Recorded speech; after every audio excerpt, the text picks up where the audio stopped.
Assalamualaikum warahmatullahi wabarakatuh. Kembali lagi di mata pelajaran sejarah Indonesia. Kali ini kita akan membahas bab kedua, yaitu tentang Islamisasi dan silang budaya di Nusantara. Penyebab runtuhnya kerajaan Hindu-Buddha di Indonesia salah satunya adalah berkembangnya agama dan kebudayaan Islam. Sejak abad ke-7, Islam sudah masuk ke Indonesia. Namun, baru berkembang pada abad ke-13 sejalan dengan mundurnya kerajaan Hindu-Buddha di Indonesia dan ramainya dagang Arab, Persia, dan Gujarat di Indonesia. Ada beberapa pendapat mengenai proses masuknya Islam ke Kepulauan Indonesia. Pendapat itu diperoleh dari para ahli. Yang pertama adalah pendapat dari Pichnapple, Cisnogurgunje, dan J.P. Mokweta. Menurut sarjana-sarjana dari Barat, Islam masuk ke Kepulauan Indonesia sekitar abad ke-13 Masehi dan berasal dari Gujarat. Menurut Pichnapple, orang yang menyebarkan Islam ke Indonesia bukanlah dari orang Arab langsung, melainkan para pedagang Gujarat yang telah memeluk Islam dan berdagang ke dunia. Pendapat Pichnapple ini didukung oleh Cisnogurgunje dan J.P. Mokweta. Pendapat yang kedua, yakni berasal dari Husain Jayadi. Menurut Husain, Islam yang masuk ke Indonesia berasal dari Persia. Sekarang ini adalah Iran. Pendapat Husain ini didasarkan pada kesamaan budaya dan tradisi yang berkembang antara masyarakat Persia dan Indonesia. Tradisi tersebut seperti tradisi merayakan 10 Muharram atau Asyura sebagai hari suci kaum Syiah atas kematian Husain bin Ali, seperti yang berkembang dalam tradisi Tapo Sumariman, Sumatera Barat, dan di Bengkulu. Pendapat yang ketiga berasal dari Buya Hamka.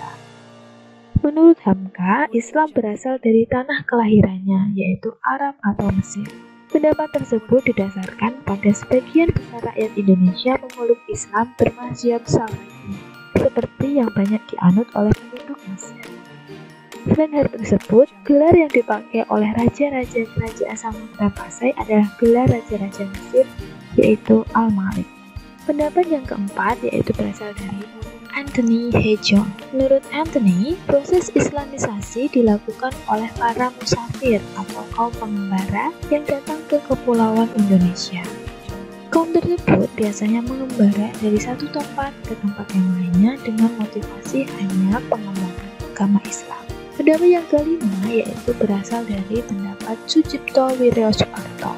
Sucipto Wiryo Suparto berpendapat Islam masuk ke Indonesia melalui Gujarat, India.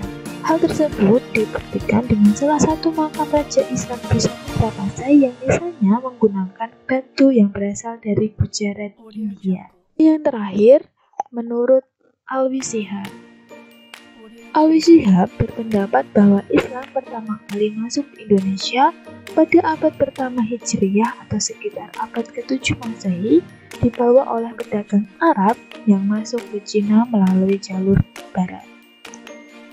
Sehingga bisa ditarik kesimpulan adanya teori-teori masuknya Islam ke Nusantara.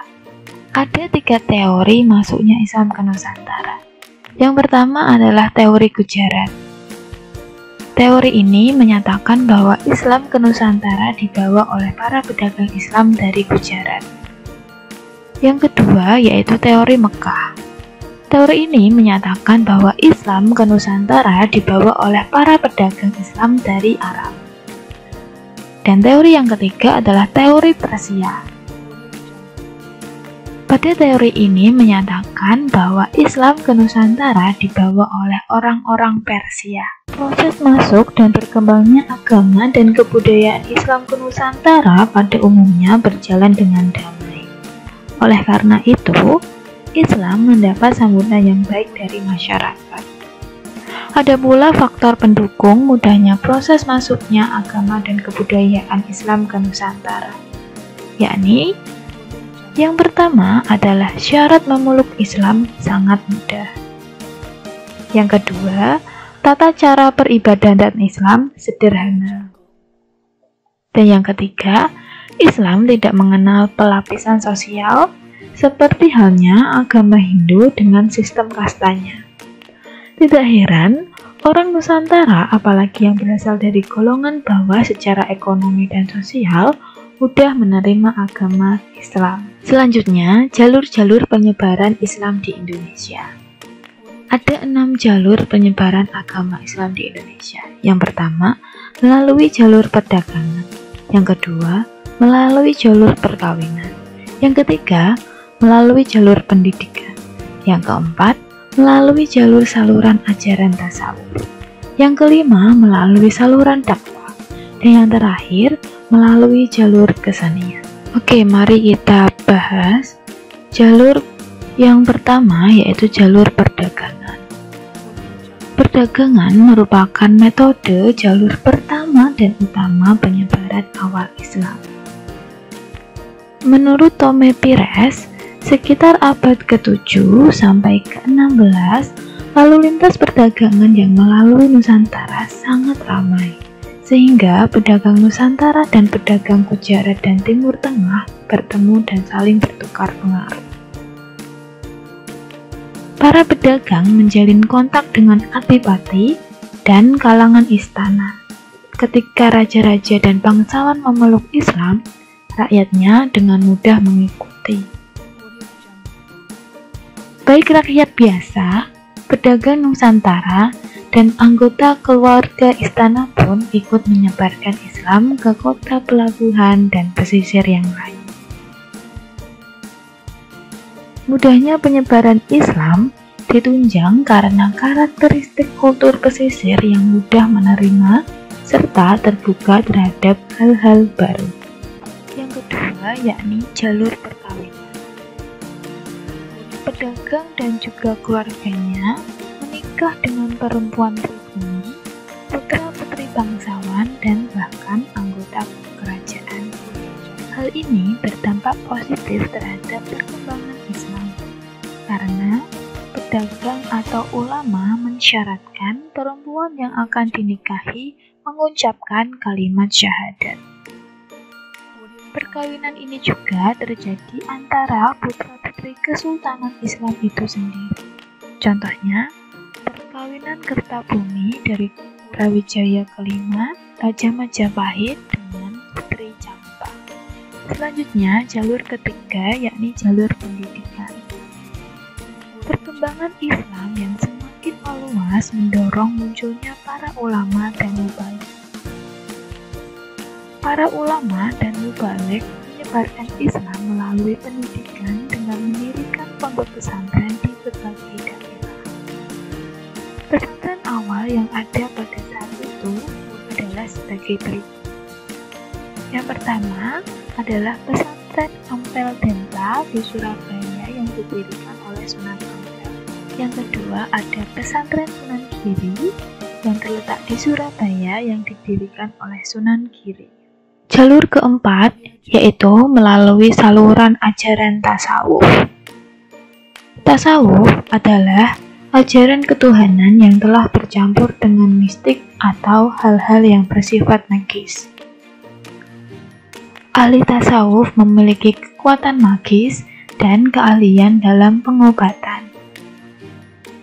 Ajaran ini mudah berkembang, terutama di Jawa, karena ajaran Islam yang diperkenalkan menunjukkan kesamaan dengan alam pikiran orang Jawa Hindu, Siwa, dan Buddha. Tokoh tasawuf yang terkenal antara lain Hamzah Fansuri, Syamsuddin As-Sumatrani, Sunan Bonang, Sunan Panggung, Syah Siti Jenar, dan Nuruddin Araniri. Yang kelima, melalui saluran dakwah. Penyebaran Islam tidak dapat dilepaskan dari peranan para wali yang menyebarkan Islam dengan berdakwah. Mereka lebih dikenal dengan Wali Songo. Wali Songo yakni yang pertama adalah Sunan Gresik, Sunan Gunung Jati, Sunan Ampel, Sunan Giri, Sunan Bonang, Sunan Kudus, Sunan Kalijaga, Sunan Muria, dan Sunan Derajat. Yang terakhir adalah melalui saluran kesenian. Agama Islam disebarkan pula melalui kesenian, seperti wayang oleh Sunan Kalijaga, gamelan oleh Sunan Bonang, serta gending atau lagu yang berisi syair-syair dan dasar-dasar ajaran Islam. Seni sastra juga berkembang pesat, seperti banyaknya buku tentang tasawuf, hikayat, dan babat dalam bahasa Melayu.